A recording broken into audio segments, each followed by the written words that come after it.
No dia seguinte, tinha recobrado o ânimo. Comprou ingredientes e ei-lo mais um mané candeeiro a abrir picadas, a fazer esforços de sagacidade para descobrir os redutos centrais, as panelas dos insetos terríveis. Então, era como se os bombardeassem. O sulfeto queimava, estourava em tiros seguidos, mortíferos, letais. E daí em diante, foi uma batalha sem tréguas. Se aparecia uma abertura, um olho, logo se aplicava ao fornicida, pois, do contrário, nenhuma plantação era possível. Tanto mais que extintos os das suas terras, não tardariam os formigueiros das vizinhanças ou dos logradouros públicos a deitar canículos para o seu terreno. Era um suplício, um castigo, uma espécie de vigilância a dique holandês, e Quaresma viu bem que só uma autoridade central, um governo qualquer ou um acordo entre os cultivadores podia levar a efeito a extinção daquele flagelo, pior que a saraiva, que a geada, que a seca, sempre presente, inverno ou verão, outono ou primavera. Não obstante essa luta diária, o major não desanimou e pôde colher alguns produtos das plantações que tinha feito. Se por ocasião das frutas a sua alegria foi grande, mais expressiva e mais profunda ela foi quando viu partir para a estação em sucessivas carretas as abóboras, os aipins, as batatas doces em cestos cobertos com sacos cozidos. Os frutos, em parte, eram de outras mãos. As árvores não tinham sido plantadas por ele, mas aquilo não. Vinha do seu suor, da sua iniciativa, do seu trabalho. Ele ainda foi ver aqueles cestos na estação, com a ternura de um pai que vê partir seu filho para a glória e para a vitória. Recebeu o dinheiro dias depois, contou-o e esteve deduzindo os lucros. Não foi à roça nesse dia. O trabalho de guarda-livros roubou o de cultivador. A sua atenção, já um tanto gasta, não lhe favorecia as tarefas das cifras, e só pelo meio-dia pôde dizer à irmã: Sabes qual foi o lucro, Adelaide? Não. Menor do que o dos abacates? Um pouco mais. Então quanto? 2.570 réis.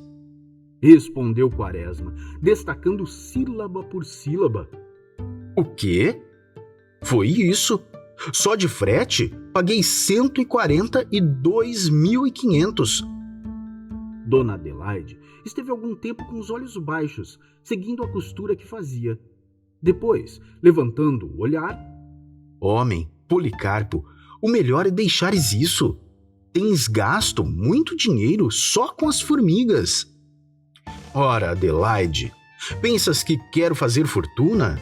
Faço isso para dar exemplo, levantar a agricultura, aproveitar as nossas terras feracíssimas. É isto. Queres sempre ser a abelha mestra? Já viste os grandes fazerem esses sacrifícios?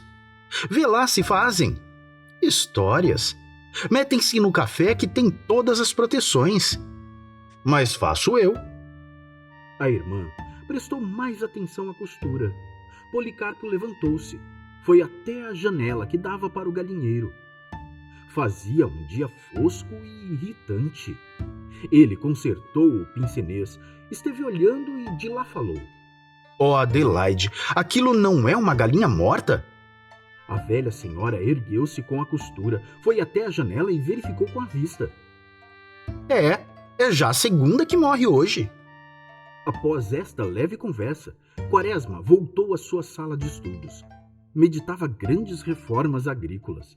Mandaria buscar catálogos e ia examiná-los.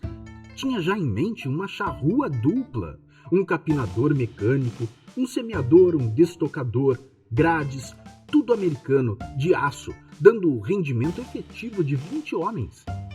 Até então, não quisera essas inovações. As terras mais ricas do mundo não precisavam desses processos que lhe pareciam artificiais para produzir. Estava, porém, agora disposto a empregá-los como experiência. Aos adubos, no entanto, o seu espírito resistia. Terra virada, Dizia Felizardo. terra estrumada. Parecia a Quaresma uma profanação estar a empregar nitratos, fosfatos ou mesmo estrume comum numa terra brasileira, uma injúria. Quando se convencesse de que eram necessários, parecia-lhe que todo o seu sistema de ideias ia por terra e os móveis de sua vida desapareceriam. Estava assim, a escolher arados e outros planets, bajacs e brabants de vários feitios, quando o seu pequeno copeiro lhe anunciou a visita do doutor Campos. O edil entrou com a sua jovialidade, a sua mansidão e o seu grande corpo. Era alto e gordo, pançudo um pouco, tinha os olhos castanhos quase à flor do rosto, uma testa média e reta, o nariz mal feito, um tanto trigueiro, cabelos corridos e já grisalhos. Era o que se chama por aí um caboclo, embora o seu bigode fosse crespo. Não nascera em Curuzu, era da Bahia ou de Sergipe. Habitava, porém, o lugar há mais de 20 anos, onde casara e prosperara, graças ao dote da mulher e à sua atividade clínica. Com esta, não gastava grande energia mental. Tendo decor uma meia dúzia de receitas, ele, desde muito, conseguira enquadrar as moléstias locais no seu reduzido formulário. Presidente da Câmara, era das pessoas mais consideráveis de Curuzu, e Quaresma o estimava particularmente pela sua familiaridade, pela sua afabilidade e simplicidade. Ora viva, major! Como vai isto por aí? Muita formiga? Lá em casa já não há mais. Quaresma respondeu com menos entusiasmo e jovialidade, mas contente com a alegria comunicativa do doutor. Ele continuava a falar com desembaraço e naturalidade. Sabe o que me traz aqui, major? Não sabe, não é? Preciso de um pequeno obséquio seu. O major não se espantou. Simpatizava com o homem e abriu-se em oferecimentos. Como o major sabe... Agora, a sua voz era doce, flexível, sutil. As palavras caíam-lhe da boca adocicadas, dobravam-se, coleavam-se. Como o major sabe, as eleições se devem realizar por estes dias. A vitória é nossa. Todas as mesas estão conosco, exceto uma. Aí mesmo, se o major quiser... Mas como? Se eu não sou eleitor, não me meto, nem quero me meter em política? Perguntou Quaresma ingenuamente. Exatamente por isso, Disse o doutor com voz forte, e em seguida brandamente. a sessão funciona na sua vizinhança, é ali, na escola. E daí? Tenho aqui uma carta do Neves, dirigida ao senhor. Se o major quer responder, é melhor já que não houve eleição. Quer? Quaresma olhou o doutor com firmeza. Coçou um instante o cavanhaque e respondeu claramente, firmemente. Absolutamente não. O doutor não se zangou. Pôs mais unção e maciez na voz. Aduziu argumentos que era para o partido, o único que pugnava pelo levantamento da lavoura. Quaresma foi inflexível. Disse que não, que lhe eram absolutamente antipáticas tais disputas, que não tinha partido e mesmo que tivesse, não iria afirmar uma coisa que ele não sabia ainda se era mentira ou verdade. Campos não deu mostras de aborrecimento. Conversou um pouco sobre coisas banais e despediu-se com um ar amável, com a jovialidade mais sua que era possível. Isto se passou na terça-feira, naquele dia de luz fosca e irritante. À tarde houve trovoada, choveu muito. O tempo só levantou na quinta-feira, dia em que o major foi surpreendido com a visita de um sujeito com um uniforme velho e lamentável, portador de um papel oficial para ele, proprietário do sossego, conforme mesmo disse o tal homem fardado.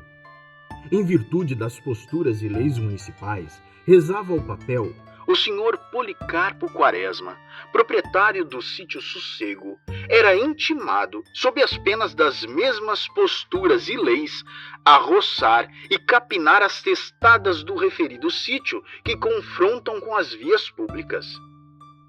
O major ficou um tempo pensando. Julgava impossível uma tal intimação. Seria mesmo? Brincadeira. Leu de novo o papel. Viu a assinatura do Dr. Campos. Era certo. Mas que absurda intimação esta de capinar e limpar estradas na extensão de 1.200 metros. Pois seu sítio dava de frente para um caminho e de um dos lados acompanhava outro na extensão de 800 metros. Era possível? A antiga corveia. Um absurdo.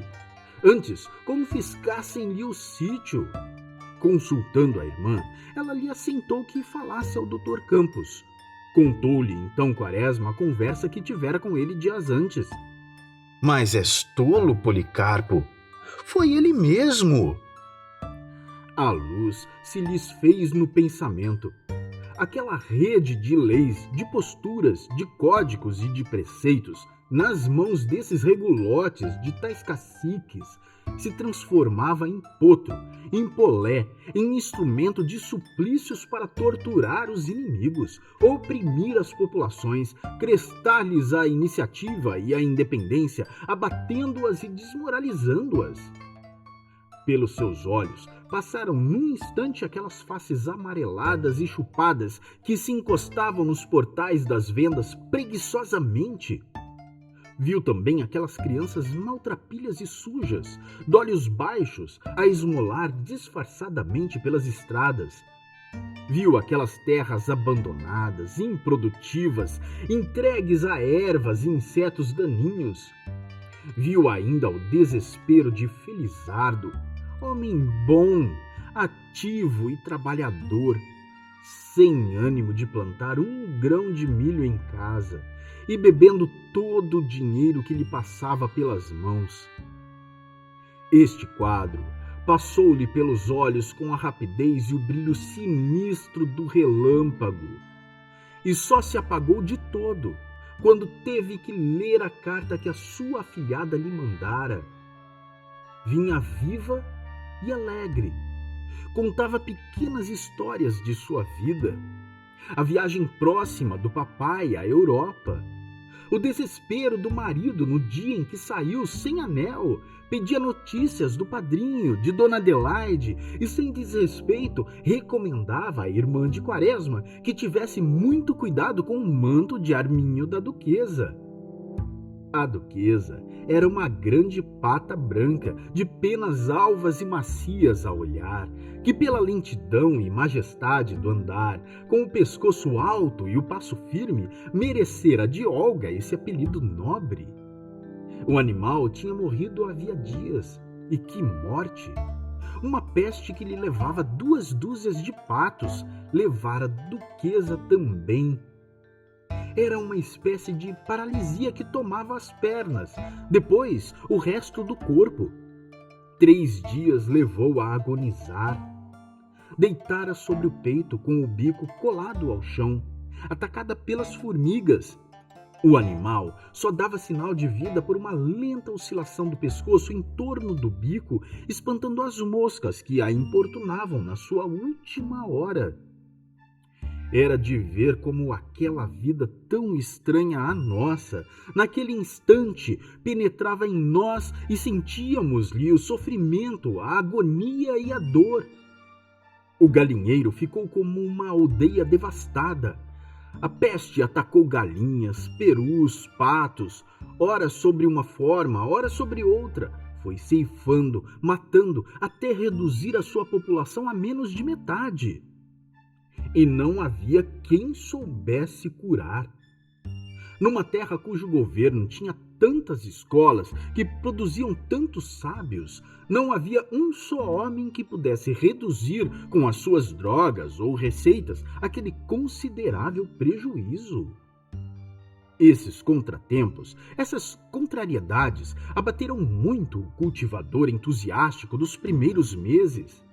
Entretanto, não passara pela mente de Quaresma abandonar os seus propósitos. Adquiriu compêndios de veterinária e até já tratava de comprar as máquinas agrícolas descritas nos catálogos. Uma tarde, porém, estava à espera da junta de bois que encomendara para o trabalho do arado, quando lhe apareceu à porta um soldado de polícia com um papel oficial. Ele se lembrou da intimação municipal. Estava disposto a resistir. Não se incomodou muito. Recebeu o papel e leu. Não vinha mais da municipalidade, mas da coletoria, cujo escrivão, Antônio Dutra, conforme estava no papel, intimava o senhor Policarpo Quaresma a pagar 500 mil réis de multa por ter enviado produtos de sua lavoura sem pagamento dos respectivos impostos. Viu bem o que havia nisso de vingança mesquinha. Mas o seu pensamento voou logo para as coisas gerais, levado pelo seu patriotismo profundo. A 40 quilômetros do rio, pagavam-se impostos para se mandar ao mercado umas batatas.